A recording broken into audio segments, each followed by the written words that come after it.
Hola, Ville. Tenía muchas ganas de poder charlar contigo a solas. Y yo también. ¿Te acuerdas, verdad? Ese momento en el que todo se detuvo, tu corazón, tu cuerpo, el tiempo. Con 19 años viviste una experiencia cercana a la muerte. Hoy quiero llevarte a ese instante en el que, sin previo aviso, te viste fuera. Dime, ¿qué entendiste en ese momento en el que no podías entender nada? Realmente fue una experiencia que, tú ya lo sabes, que fue un punto de inflexión, porque de repente yo ya no era ni lo que pensaba, ni lo que sentía, ya no había un yo en el ego, en lo que yo creía que era, todo se derrumbó. Y simplemente era. O sea, simplemente estaba conectado con esa energía, ese universo, el todo, ¿no? Y hay pocas palabras que puedan definir esa sensación. Pero la realidad es que es la sensación de sentirse más vivo que nunca, porque es como que no hay límites. Todos los límites mentales, emocionales a los que estamos de alguna manera encerrados los seres humanos es como que de repente se desdibujan y entras en un estado de conciencia que no hay palabras para describirlo, solo hay experiencia. ¿Crees que No, fue más miedo lo que sentiste o fue paz? paz, una inmensa paz. En mi vida había sentido tanta paz. Al principio tenía miedo porque estaba viviendo, sí, esa experiencia física del ataque de ansiedad y tenía miedo realmente a que el corazón pues no volviera a latir. Pero al mismo tiempo la sensación era de estar en un lugar en el que era una paz insondable, era como si apagaran, ¿no?, las luces, apagaran el sonido y de repente solo estaba tu ser. Y cualquier persona que no haya vivido a tu lado, como yo sí he hecho, se estará preguntando, ¿cómo llegó Guille a ese punto? ¿Te parece si empezamos desde el principio? Vamos a por ello. Estudiaste medicina veterinaria y ambos sabemos que no fue por casualidad. Me gustaría que me hablaras de esa persona que marcó tanto en esos primeros años de la existencia de Guille. Papá, mi padre. Bueno, ¿qué puedo decir? Pues es una persona que ha sido una fuente de inspiración durante muchos años en mi vida porque realmente yo lo veía feliz en lo que hacía. Tenía su propia clínica veterinaria, había creado, ¿no?, el sueño que quería, ¿no? Y bueno, pues lo encontré como una fuente de inspiración que dentro del caos de este mundo pues era una luz, ¿no? Y lo sigue siendo, evidentemente, pero no al mismo nivel, porque en ese momento pues era la única luz que yo conocía, con lo cual pues seguí sus pasos, estudié medicina veterinaria, yo no tenía ni idea de lo que tenía que hacer. Cuando acabó la carrera simplemente me sonaba familiar y como había crecido por los pasillos de esa clínica, en mi interior pues la decisión, digamos, que ya estaba tomada. Era seguir ese camino para poder tener, digamos, facilidad y sobre todo también estar en contacto con él, ¿no? Porque yo y él nos llevamos muy, muy, muy, muy bien. Y bueno, pues eso se convirtió en, además, ¿no?, cuando tuve ese tema, ese ataque de ansiedad, se convirtió en un punto de inflexión en el que yo empecé a ver la vida de una manera diferente. Empecé a conectar con esa parte espiritual y desarrollo personal y hasta en ese camino pues también él me acompañó al inicio. Hicimos una serie de gira juntos, ¿no?, haciendo un curso de desarrollo personal que se llama Creer es Crear. Y bueno, pues pasamos muchos momentos muy bonitos acompañando a las personas a poder también conectar con esa parte del ser y a crear su vida en sus propios términos. Y ahí fue el inicio de lo que luego yo desarrollé como terapia, que es la terapia sistémica, y que bueno, pues que me ha ayudado muchísimo a, más allá de que esa fuente de inspiración haya iluminado mi vida, pues poder hacer mi propio camino, que a veces cuando tienes, digamos, a tu mejor amigo al lado es más difícil decir que no a ese camino para poder hacer el tuyo. Sin embargo, yo te he visto ya de adulto teniendo que trabajar en algunas ideas que hoy sabemos que son etiquetadas como creencias limitantes y que marcaron mucho la forma en la que te enfrentaste a tus primeros años como profesional. ¿Crees que a día de hoy has podido superar la herencia inconsciente que tus padres te transmitieron al acompañarte en tu crecimiento? Mira, te diría que no, eh, que todo va por porcentajes, ¿no? Es decir, no puedes decir que sí. Yo creo que no hay un punto en el que tú llegues al final, ¿no?, y ya hayas sanado a tu sistema familiar al 100%. No creo que eso exista. por lo menos en mi experiencia en estos 12 años trabajando con personas y conmigo mismo, no lo he encontrado.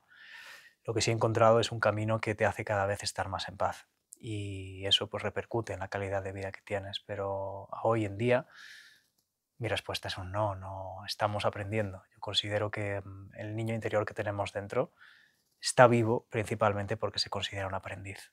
Un aprendiz es que sigue dando pasos hacia adelante y un paso caerá en la sombra, otro paso caerá en la luz.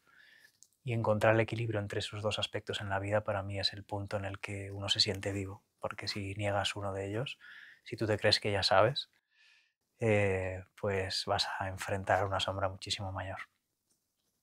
Aún recuerdo cómo ese chico joven me miraba con los ojos abiertos como platos y me decía, afirmando pero realmente preguntando, ¿tengo que perdonar a mis padres? ¿Cómo ha sido ese proceso de sanación? ¿Has tenido que lidiar con el perdón? ¿Ha sido necesario perdonar a tus padres para sanar? Sí, hay una parte en la que el perdón, tuve que recomprender lo que es el perdón, ¿no? Porque tenemos como visión del perdón como que tú me has hecho daño y yo te perdono, ¿no? Pero eso es una posición desde mi punto de vista muy egoica, porque entonces entiendes que la persona ha hecho algo malo y que tú tienes el poder de perdonarlo. Pero la realidad es que el perdón desde mi punto de vista y lo que me ha ayudado a sanar, ¿no? Con mi sistema familiar y con todas las creencias, ¿no? De mi padre, de mi madre, en general, de mi contexto familiar, ha sido entender que el perdón no es tanto esa posición de poder frente al otro, sino es la comprensión de que el otro lo hace lo mejor que puede con lo que sabe, ¿no? Y esa comprensión va muchísimo más allá del perdón, es como desatar ese nudo que en algún momento hiciste, ¿no? Que ata a la culpa, ¿no? A la otra persona de lo que te está pasando, y desatar ese nudo lo que hace es conectarte con tu poder creador, y desde ahí poder hacer un camino que, bueno, el que hemos construido. Volvamos al punto de partida. Quiero llevarte a ese día, al día siguiente, al de sufrir la experiencia cercana a la muerte. ¿Quién es Guille ese día después? ¿Es el mismo que del día anterior? Mira, se me pone la piel de gallina al recordarlo, porque ese día yo me pregunté la pregunta más potente que uno se puede hacer a sí mismo cuando se la hace de verdad, que es quién soy, ¿no? Y claro, cuando tú pones un yo en la mente, en las emociones, en lo que quieres, ¿no? Andas buscando ser algo que probablemente no quieras ser, sino que te han impuesto o te has tú impuesto por lo que has visto. Pero cuando te haces esa pregunta genuinamente y de corazón, te das cuenta de que tú puedes ser quien quieras ser, de que hay una libertad en el ser, de que hay un lugar en tu interior que es una decisión consciente y profunda. Entonces en ese momento empecé a ser libre de la cárcel de la mente, de la cárcel de las creencias del sistema familiar, y me di cuenta de que tenía la oportunidad, tenía una gran oportunidad con mi vida. Fíjate, me pasó joven, con 19 años. Tenía una oportunidad de hacer lo que realmente venía a hacer, y eso lo cambió absolutamente todo. Si fuera una palabra sería libertad. Hay un lema que siempre ha resonado en tu cabeza, que ya has mencionado y que sé que ha marcado mucho en tu camino, que es creer es crear. ¿Qué significa realmente esto para ti, Guille? Significa que nadie va a creer en ti. O sea, si tú no crees en ti, nadie va a creer en ti. Y es muy diferente creer en ti que ser un creído, ¿verdad? Que últimamente pues, hay mucho de eso por ahí. Lo importante es que tú creas en lo que eres de verdad, y para eso tienes que vivir un proceso de autoconocimiento, es inevitable. Pero si tú crees realmente en ti, en lo que tú tienes que entregar como valor a este mundo, que hay un propósito verdadero y único para ti, más allá de lo que dicen otros, conectas genuinamente con ese creador interior, con ese mago que yo llamo, ¿no? Un creador de realidad. Y todos tenemos esa capacidad, todos tenemos esa magia. Yo me acuerdo de niño que leía los libros de Harry Potter, ¿no? Y ha sido lo único que leí de principio a fin, yo creo, en mi vida. Me imaginaba, ¿no?, cómo utilizar esa magia para poder crear la vida que yo quiero, ¿no? Y al final eso es lo que trato de acompañar, ¿no?, a las personas que acompaño y a mí mismo, ¿no?, en el proceso, porque sigo siendo un ser humano con todos los aprendizajes posibles y más aún, ¿no? Y honestamente para mí el punto en el que tú empiezas a verte como un creador de realidad, es decir, que co-creas la realidad con la vida, es decir, que no estás solo en este mundo, sino que además respetas el proceso de otros, pero que tú tienes, ¿no?, algo que decir al respecto y puedes, digamos, abrir caminos nuevos. Digamos que ahí es donde empieza sí, a ejercer su vida la magia, ¿no? Es decir, empieza a acompañarte, empieza a darte sincronías y personas, ¿no? Que abren caminos para ti, pero en eso no va a llegar nunca si no crees en ti. Con lo cual, creer es crear, es decir, cuando empiezas a creer en ti, empiezas a crear también la vida que quieras. Sabes, una decisión que para nosotros lo significó todo fue dejar nuestra vida atrás en Galicia, romper con todo, pareja, familia, trabajo, para ir a Barcelona. ¿A qué exactamente, Guille? ¿Eras consciente en aquel momento de lo que significaba? Yo te confesaré que en algunas ocasiones me costó verlo tan claro como tú. Sí, mira, ese paso ya sabes que ha sido muy importante. Cuando yo decidí dejar atrás todo, todo esto, eh, claro, me di cuenta de que es un alto precio, pero que al mismo tiempo era inevitable. O sea, en mi corazón yo sentía que era o eso o sí, o no había alternativa. Cuando yo hice ese movimiento, lo que buscaba internamente era libertad, era exactamente esa palabra, ¿no? Y mira que pues cuando yo, ¿no? Yo fui a hacer un máster a Barcelona y pensé que, ¿no? que ese mismo máster lo hacían en Madrid. Yo en Madrid ya conocía la ciudad de Madrid, ¿no? Mi mente me decía, ¿por qué no vas a Madrid, que es lo conocido? Pero mi corazón me decía que tenía que ir a Barcelona y a cerquita del mar. Y eso es, bueno, pues eso es lo que hice. No me dio más información la intuición, era solo Barcelona y al lado del mar. Pero fue la suficiente. Normalmente la intuición, y eso es lo que descubrí también en ese momento cuando fue ese punto de inflexión, otro punto de inflexión en mi vida, que fue en el que fui a Barcelona y cambié mi destino. Mi destino era, ¿no? Estar en Galicia, en Ribadeo, en el pueblo que yo nací y crecí, y ser médico veterinario como mi padre, ¿no? Seguir su legado. Pero decidí cambiar mi destino, cambiar mi estrella, ¿no? Y para ello pues hay que hacer una gran renuncia, ¿no? Yo siempre hablo de la figura del mago, que es la del creador de realidad, pero también la del dragón, que es lo que el mago tiene que enfrentar, ¿no? La vida te dice, no, sí, tú quieres algo, pues venga, tú eres el creador de realidad, pero al mismo tiempo tienes que renunciar a algo.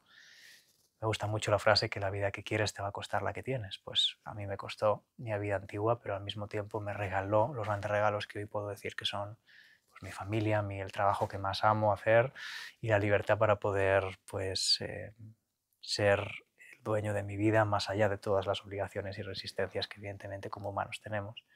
Pero puedo decir alto y claro que amo lo que hago, que amo a las personas con que lo hago y que tengo la capacidad de poder decidirlo y eso no es algo que puedan hacer muchas personas, con lo cual valoro muchísimo ese momento. Acompaño a ese Guille del pasado diciéndole gracias, enormes gracias por el sacrificio que ha hecho, pero que al mismo tiempo pues era inevitable. O sea, mi corazón me decía que era ahora o nunca. Bueno, está claro que lo que tuviste que pasar para romper con tu linaje fue algo realmente duro, pero háblame ahora de tu legado. ¿En qué momento sientes que pusiste esa primera piedra? ¿Fue precisamente ese viaje a Barcelona? Pues mira, yo creo que la primera piedra fue en ese momento en el que viví la experiencia cercana a la muerte, ¿no? Cuando tú piensas que se va a acabar tu vida, algo en ti cambia. Cambia porque te das cuenta de que estás viviendo una vida que no quieres. Y te das cuenta de que esto tiene fin, que esto no es para siempre, ¿no? Que la muerte existe, ¿no? Y eso cambia profundamente tu visión de la vida, porque dices, si esto se acaba, vamos a aprovechar, ¿no? Es decir, tenemos que hacer aquello que nuestro corazón dice, ¿no? No podemos mirar para otro lado, ¿no? Y entonces ahí es donde se generó ese despertar, ¿no? Ahí fue el primer paso del camino de mi propio legado, el preguntarme quién soy, y fue un cambio en mí que no hubo precedentes. Y luego, claro, no es solo ese momento puntual, a lo largo de la vida hay diferentes puntos de inflexión, como ese de llegar a Barcelona, como el formar una familia, ¿no? Con Marta, con mi pareja. Todo tiene su camino y su, ¿no? y su evolución, y esto no termina, ¿no? Es decir, seguimos enfrentando retos, ¿no? Pero desde mi punto de vista el camino empezó en cuanto empecé a ser yo, cuando empecé a ser libre, porque sin eso antes digamos que estás como caminando el camino de otro. Entonces ahí es donde empiezas a generar camino nuevo. Pero claro, ese camino nuevo, ¿no? Como el mundo del emprendimiento está lleno de zarzas, hay que ir apartando zarzas, ¿no? Hay que ir generando un nuevo camino que no está escrito, ¿no? O sí está escrito, pero digamos que no lo has recorrido nunca. Con lo cual es un shock muchas veces para la mente y para tu sistema emocional, pero al mismo tiempo es la sensación de mayor libertad que yo siento que uno puede hacer y percibir. Sabes, una palabra con la que siempre te he relacionado, pero precisamente este camino del que me hablas empezó a impregnarse mucho de ella, fue la palabra de la coherencia, tanto interna como externa. ¿Recuerdas momentos en los que esa coherencia se haya tambaleado un poco en tu vida? Sí, por supuesto. Mira que yo creo que nunca podemos ser el 100% coherentes, aunque lo queramos, aunque creemos desde la perspectiva de desarrollo personal que es la vía, ¿no? Evidentemente creo que es la vía, pero no creo que podemos alcanzar nunca ese 100% de coherencia. Sí, es decir, yo trato de dar un mensaje en que las personas pues, puedan verse reflejada la parte oscura de sí mismas y la parte luminosa. Pero para mí esa es la verdadera coherencia, no es que seas perfecto, ¿no? La coherencia no es ser perfecto o íntegro, ¿no? Al 100%, sino es, joder, ser honesto, tío. Para mí la coherencia tiene que ver con la honestidad, es decir, wow, yo soy un ser humano, o sea, sigo teniendo mi sombra, ¿no? Nunca me voy a iluminar desde el punto de vista en el que soy un humano. No sé qué pasa en otros planos de conciencia, ¿no? Pero aquí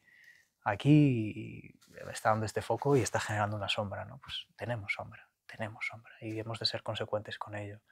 Yo me considero incoherente en muchos aspectos de mi vida, trabajo para cada día para tratar de reducir ese porcentaje y dar el mejor ejemplo, sobre todo a mi hijo Arnau, porque ahí es donde se me ponen los pelos de punta, ¿no? Cuando te das cuenta del trabajo sistémico y la importancia que tiene, ¿no? Lo que tú muestras a otras personas también que vienen detrás de ti, pues el arraigue que tú tienes y el compromiso contigo y con tu sombra, pues se lleva a otro nivel también. Guille, si te hablo de ajedrez, muchos pensarán que hablamos de un hobby, pero tú y yo sabemos que es mucho más. ¿Qué es el ajedrez para ti? El ajedrez, mira, yo tengo que confesar lo primero que no soy un buen jugador de ajedrez. que tengo un recuerdo, la primera conciencia que yo tengo de jugar al ajedrez ha sido con mi abuela, la mujer y la persona que más me ha querido en este mundo y que yo creo que más he querido ha sido ella, sí, pues desde el primer momento en mi sistema familiar, porque fue la primera persona que me demostró lo que es el amor incondicional.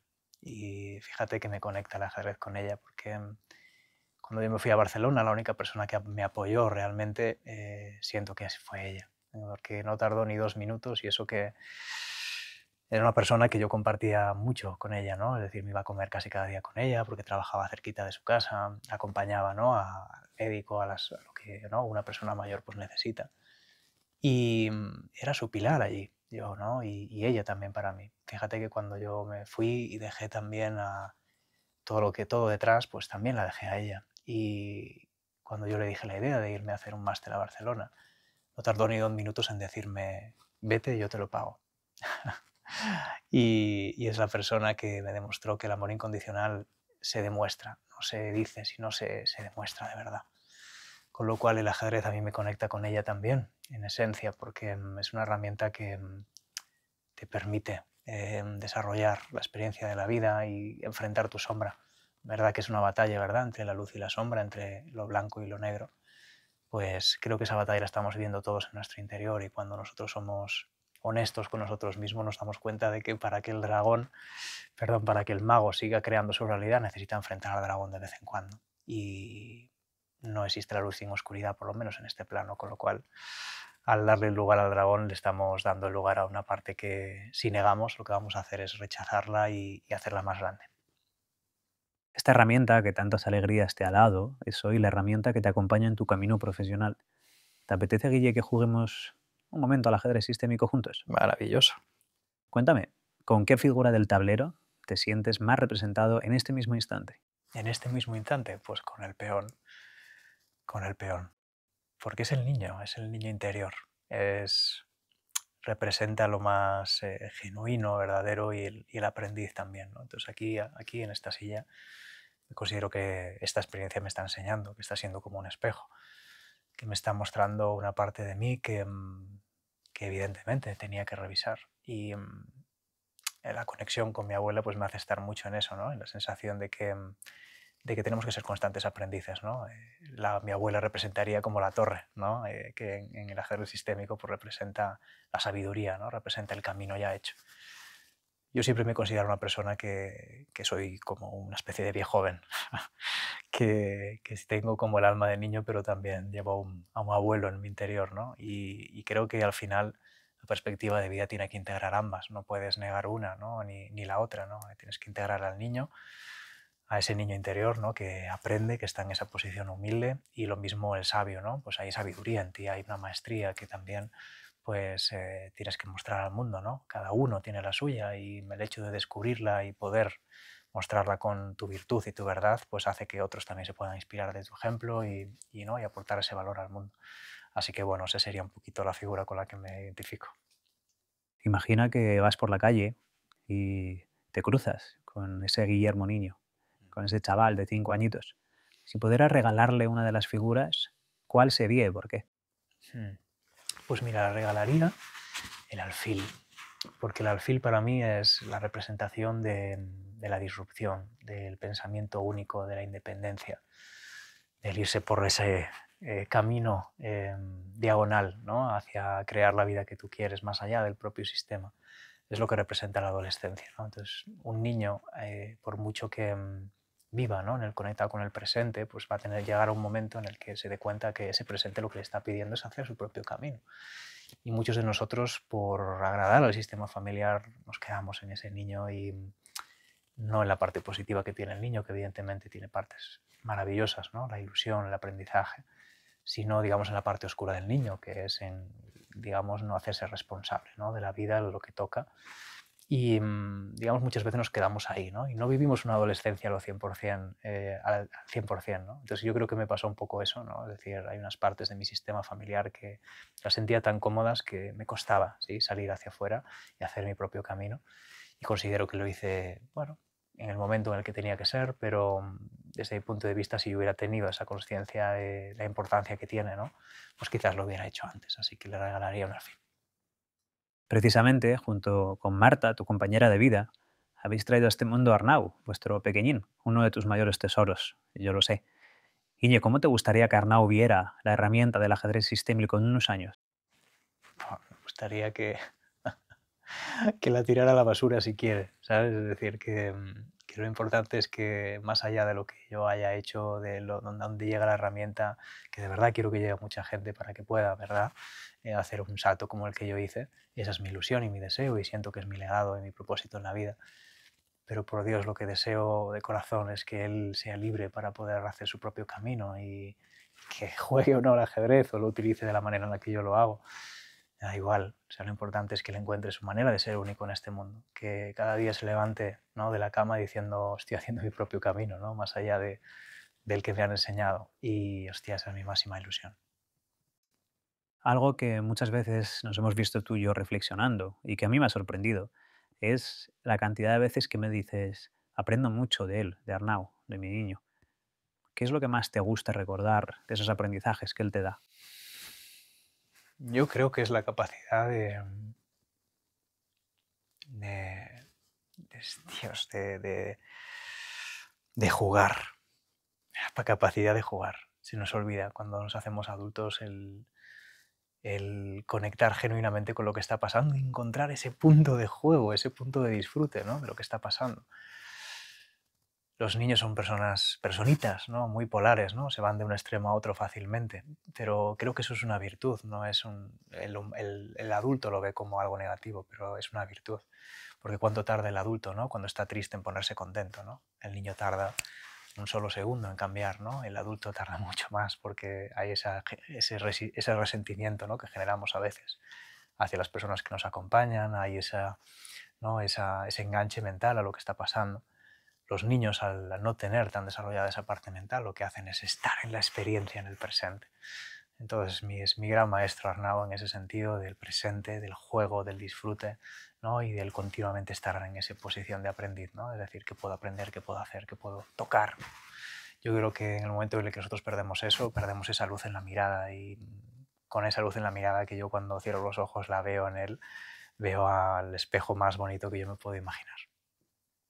Guille, cuando las luces se apaguen y ya no estés aquí en este mundo, ¿qué te gustaría que los demás recordasen de ti? Pues que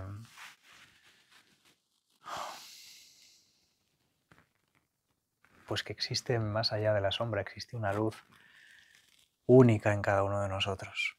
Que en este mundo de luces y sombras hay una parte de ti que siempre te va a guiar.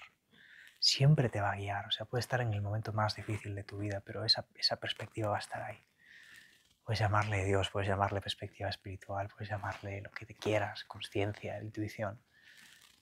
Hay algo que nunca te va a abandonar internamente y es esa luz, ¿no? Es esa esperanza. Yo le llamo la voz del corazón, ¿no? Yo siempre digo que para mí en la vida, si yo tuviera que dejar una frase o algo, ¿no? Cuando yo me vaya es escucha tu corazón. Escucha a tu corazón de verdad, o sea, más allá del ruido de la mente. Trata de encontrar tu vía para poder parar, ¿no? Ese chorro mental y conectar lo máximo posible con la intuición, con el corazón, con esa voz que te habla sin palabras, pero que cuando la escuchas y la sientes no hay otra voz más grande. Ya sabes, Guille, que ha sido un placer poder charlar hoy aquí contigo, a solas.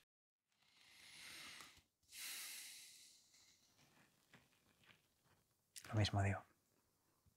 Gracias. Ha sido y es una experiencia increíble porque cuando le das voz a la parte más real de ti mismo, lo único que sale pues es más de lo mismo. Entonces, esta conversación apunta hacia ese lugar que no se le pueden poner palabras, pero que está. Así que espero que también desde ahí pues, se haya sentido y notado.